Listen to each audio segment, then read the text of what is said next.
Welcome everyone to Kerbal Space Program. I'm Rain. Uh, so a couple things. I had this issue with my recording software where I thought I was recording, but I wasn't. And so I ended up doing a couple missions that are not going to be seen. But basically what there is to get out of it is I messed up big time on two of the missions that I launched. I think I only launched the two, but there was two and I messed them both up. The idea was that I had this contract to fly by Minmus, and I was also launching up sats to be our relay sats. And the problem that I was encountering was I messed up on my staging the first launch, and I detached the wrong parts of the satellite off, so I couldn't send my craft to Minmus. Then, launching a second one, I assumed that I would do the same thing, and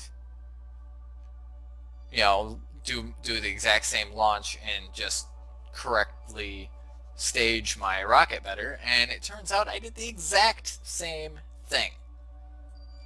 So, with that being said, I still have this one satellite to launch into or get into a geostationary orbit, and I still have one more to launch to create a complete Kerbin network. But as you can see here, this is what they look like. This is just a small, relay network. It's got two relay antennas. They both transmit 8G, which is well out of the Kerbin sphere of influence. And there's two of them, so it's 16G. They're combinable. I am going to change the name of this one. The shuttle that I used to launch, it was called the Brunhilde, and then this was the Mark II because I had to make a couple changes to it that didn't do anything. So we'll just rename it Kerbin Relay Sat 2. Alright. So I don't know what I was doing here. I think I was going for some sort of circularization or something. I'm not too sure what I was doing there. But so the idea here is to get into a kerbosynchronous orbit where we are moving just as fast around the planet as the planet rotates. I just know from doing it many times that the ideal apoapsis to shoot for is 2863. So we just bring it up.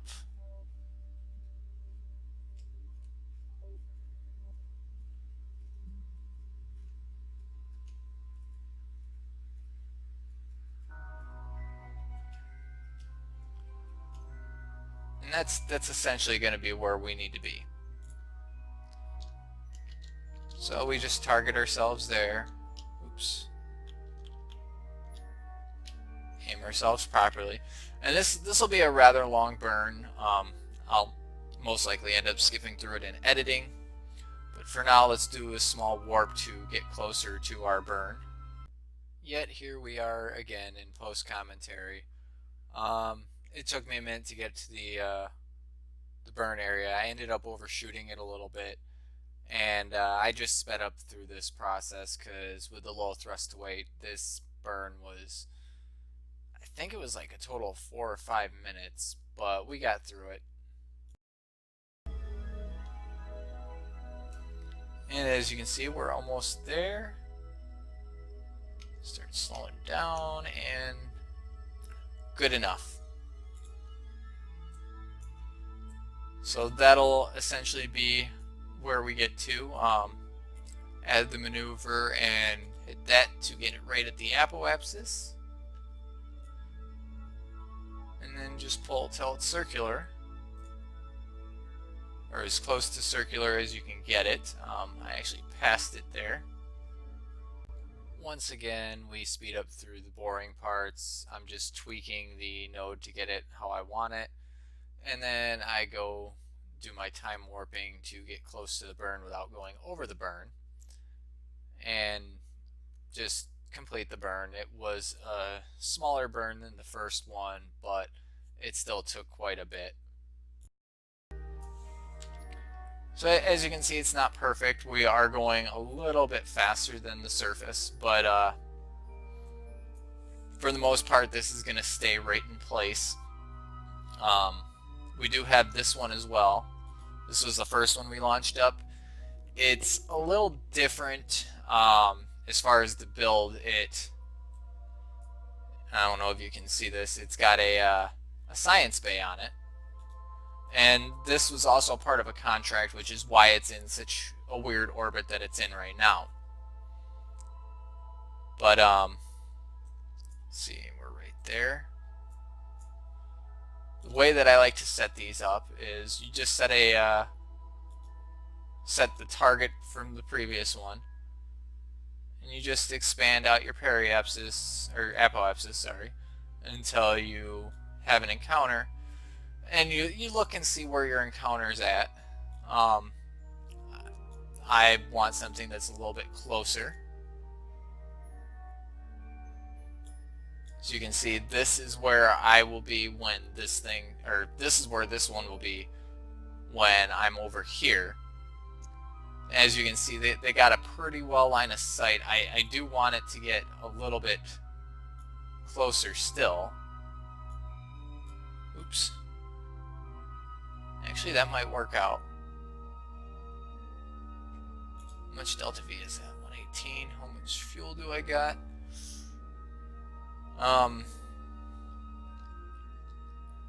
Well, we'll see what we can do with this one. The idea is to try and get it, it's like a pie and there's 3 slices, so try and get it as even as you can.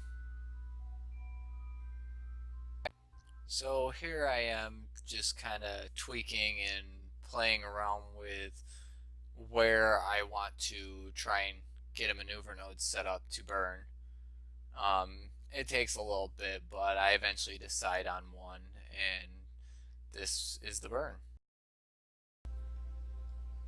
And we'll start the burn. I think I started it a little early, but that's alright.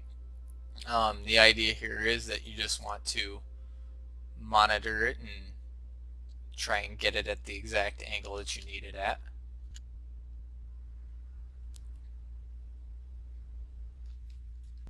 And that looks pretty decent. So now our next maneuver that we're going to do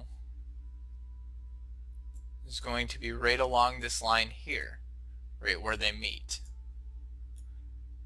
And what I'm going to do there is, hopefully, if I have the fuel, we're just going to tweak the rotation over. And it's going to be quite a bit.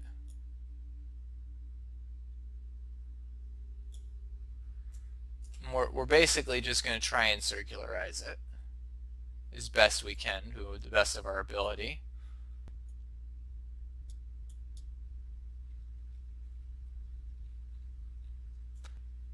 I'd say that that's pretty close. There is the node differential there that rotates it. The only question that I have now is, do I have enough delta V? As you can see, my fuel is pretty low. I guess we'll go and find out. And so again, I'm just skipping through us warping to the maneuver node. Nothing too fancy.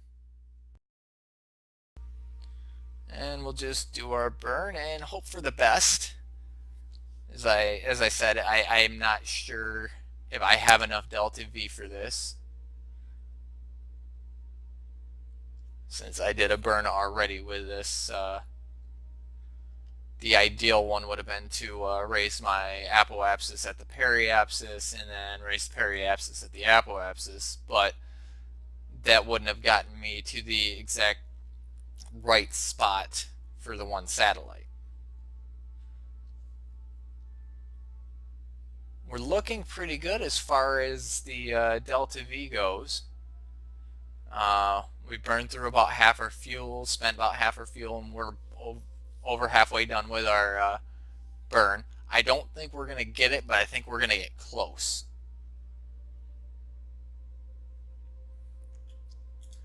As you can see, our surface velocity is just plummeting. We're almost out of fuel.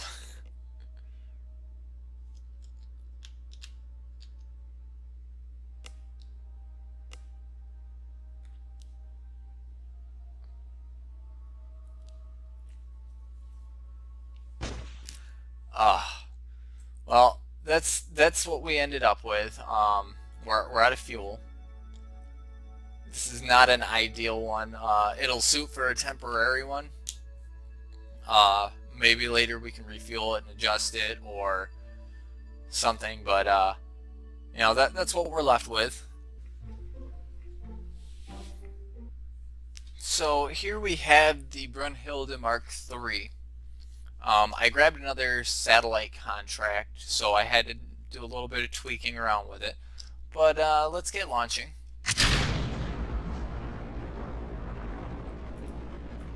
So I explained this in the footage that I thought I was recording, but we're just using these smaller, or not full booster stages to just get us up off the pad.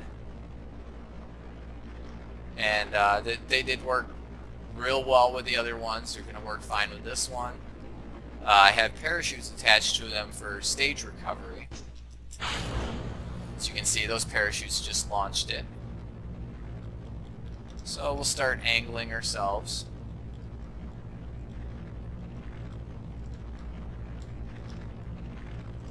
This was a 3-stage rocket. We're on our 2nd stage now. We're using the swivel engine.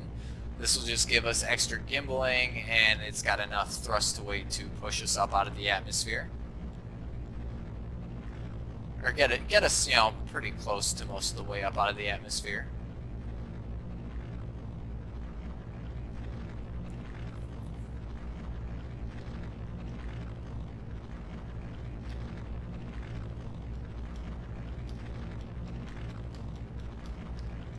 Just keep lowering our inclination so we make our burn more efficient. Pretty much in the upper stages of the atmosphere now, and ditch that stage, launch this one. This stage is a very low thrust to weight stage. It's got the Vesta VR1, I believe is what it's called. Yep. And it's a low thrust stage. It's got some pretty high ISP value, but it's more than enough now to get us to, if I remember right, it almost gets us into the completion of our orbit.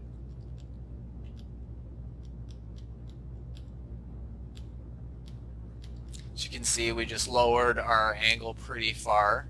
We still got the fairings on. I don't like to ditch the fairings until I'm usually about at 50,000.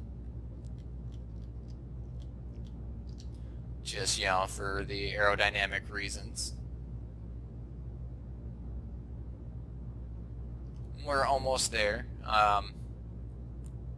Still got plenty of fuel left, and we're reaching our, we're slowly approaching our apoapsis, but that'll start to change here in a minute. Ditch those fairings.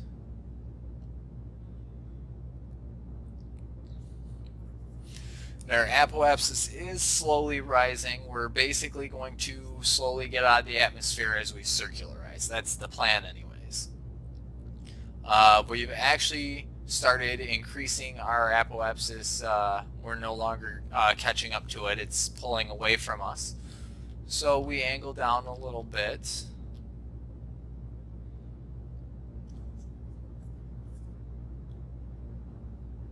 I don't know if I want to go any further yet because I'm running out of Delta V in this stage, and I have not yet broken the atmosphere, and that's something that I want to do before I get out of fuel. So I'm actually going to angle myself up and pull myself out of the atmosphere.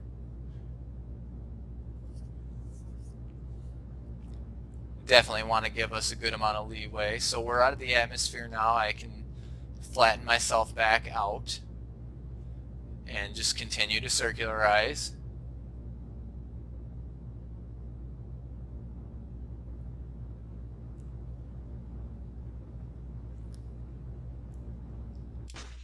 And as you can see, we spent our stage where our periapsis is 19,000 meters above the surface.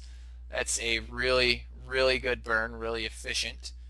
So what I'll do here is I'll zoom in and I will decouple this stage, which will leave us with just our two satellites. As you can see, they're attached back to back. I'm just unfolding the solar panels because you know, they're going to need the power. So we're actually in space. Alright, so this is where I kept messing up last time. I kept detaching this stage right here. And this is all the fuel right here that I need to get this to fly by Minmus. What I need to detach is this stage right here. And I kept messing that up. So as you can see, it detached beautifully. I actually hit the other stage with that when I detached. But so what I'm going to do here is I'm just going to activate the engines, and I'm just going to pull this into a circularized burn.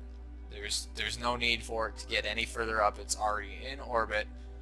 So I'm just pulling down the apoapsis and pushing up the periapsis, and it'll eventually meet in a middle ground. And there we go. The periapsis is above the space, or is in space, so that's successfully in space. And now we have this one. I'm going to control from here, flip it around. We have time before we hit our apoapsis, so I'm just going to rename this relay to the Kerbin Relay Sat 3.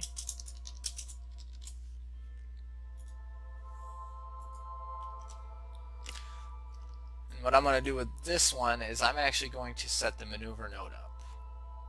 The apoapsis. This, by the way, is precise node. I highly recommend that you use it.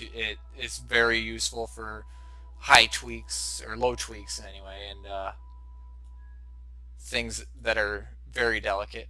So what I'm going to try and do here, I forgot I had the contract. So what I'm going to do is I'm actually going to set the apoapsis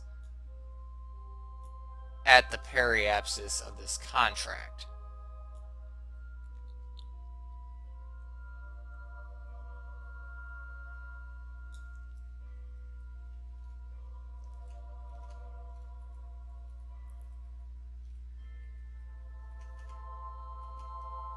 So that's essentially what our burn is going to be. As you can see, the inclination's a little higher, but that'll be all right. There's no issue with that. So what we'll do here, before I do anything else, let's stage so we actually have burn time listed. As you can see, it's going to be a decent burn. And we'll just slowly time warp ourselves to the burn. Oh, we passed the burn. But as you can see now, we're in orbit. Or, well, the camera just adjusted for orbit, quote unquote. We haven't actually reached orbit yet. Now we've reached orbit. So what I'm going to do is I'm just going to speed this up. It's going to be a fairly long burn. So once again, here we are in post-edit. This is the only problem about vessels with a low thrust to weight is they have really long burn times, which causes a lot of editing in post-edit for videos. Alright, and so that's pretty close. It's not exact, but like I said, it doesn't need to be. It says that there can be some deviation. So now what we'll just do from here is we'll just circularize it, or raise up the apoapsis, and we tweak it just a little bit as we go.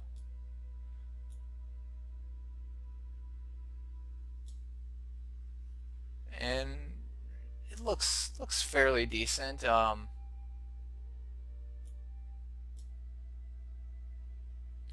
Just giving it a little bit of tweaking. There we go. So that looks fairly accurate. Well, not so much on that end, but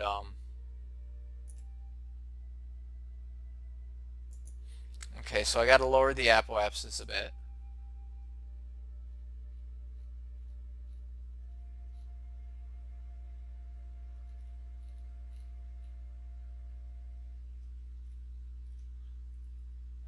And there we go. So that'll be our burn. We'll do that one real quick.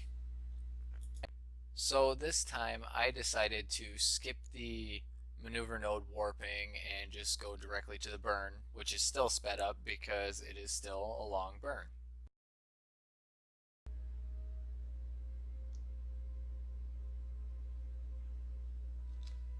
And there we go.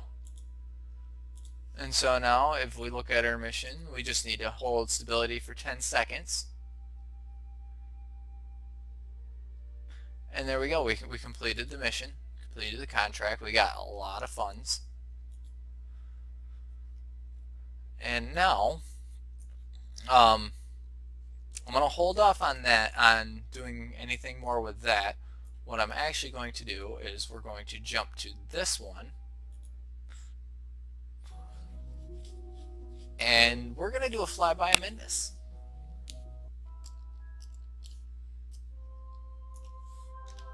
So let's find Minmus. There's Minmus. We'll set it as our target.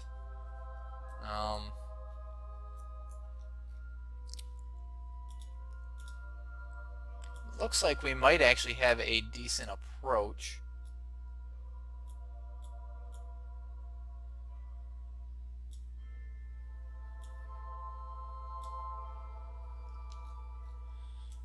Alright, so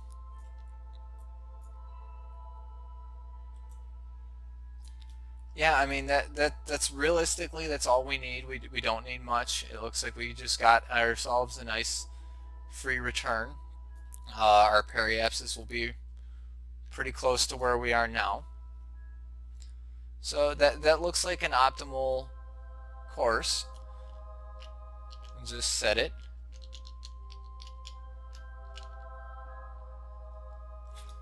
Warp right here. Alright, so again, this is nothing special.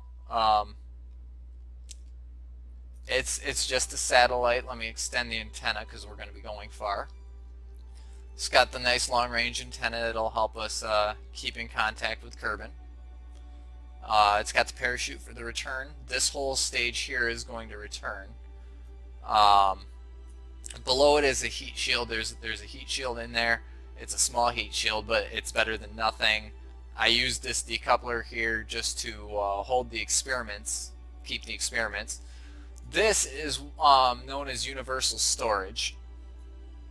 So you can see this is a magnometer.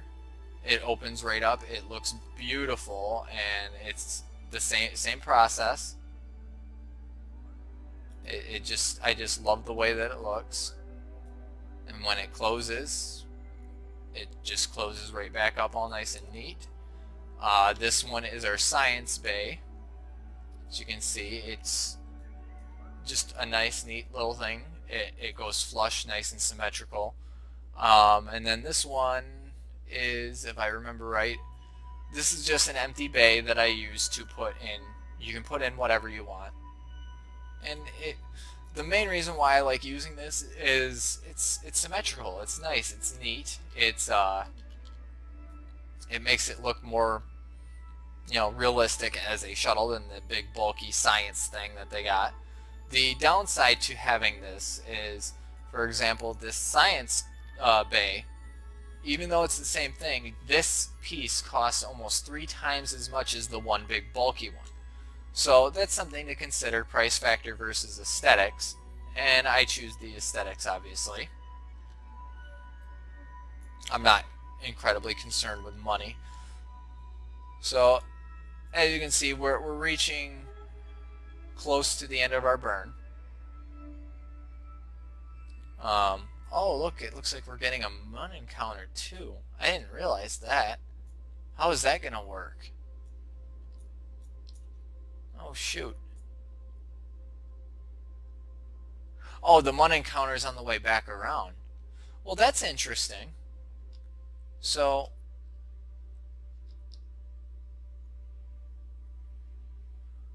we'll just do our quick circularization. Just doing some fine tweaking. As you can see right there, we got a mun encounter that we can do. I'll close that. It's not showing it anymore, but it's apparently going to encounter the mun and just do a nice little circle, and yeah, it'll be interesting. So I'm going to leave the video here. You know, nice shot of us leaving Kerbin. I just love the way that this aesthetics looks. But I'll leave it here, and we can continue this mission next time. Thank you for watching.